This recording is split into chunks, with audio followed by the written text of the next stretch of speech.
Tre të arrestuarit në lidhje me aksidentin tragjik ku humben jetën 4 të rinj kanë dalë këtë të shtunë përpara gjykatës për të njohur me masën e sigurisë. Tokat e zeza kanë vendosur burg pa afat për 24 vjeçarin Aleksandër Krashi, i cili ishte shoferi i betonierës, me të cilin u përplasen 4 të rinj nga fushkëruja e përpasoi gjetën vdekjen e menjëhershme.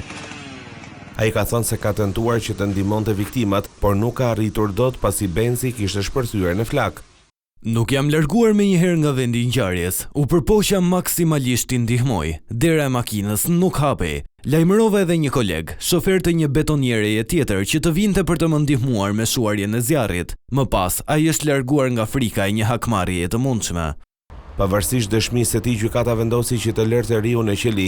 Pas hekurave gjithashtu është vendosur kushuri i ri i Valentin Krashi, i cili akuzohet se largoi shoferin e betonierës nga vendi i ngjarjes, akuzë që është mohuar nga ai vet. Ndërkohë menaxheri i firmës së betonit Daniel Koxha është lënë detyrim paraqitje, i akuzuar për punësimin e Krashit në shkelje, pasi ai nuk disponon kategorinë e duhur për drejtimin e mjetit të tonazhit të rënd. Makina tip Benz që drejtohej nga Enejt Laçi, 25 vjeç, brenda të cilës ishin vëllai i tij Eril Laçi, 20 vjeç, kushuriri i tyre Andi Laçi, 22 vjeç, dhe shoku i tyre Enriket Kurti, 24 vjeç, mendohet se ka qenë me një shpejtësi afërsisht 200 km/h, pasi kanë parakaluar 2 kamion. Mjeti është futur sërish në Karrexhat dhe menjëherë më pas është përplasur me betonierën e ndaluar. Fill pas përplasjes, mjeti ka shpërthyer në flak. Aleksandër Krashi kishte ndaluar sapo kishte dalë nga pika e betonit, pasi e kishte lënë karburanti, por nuk kishte ndezur bllokazhin.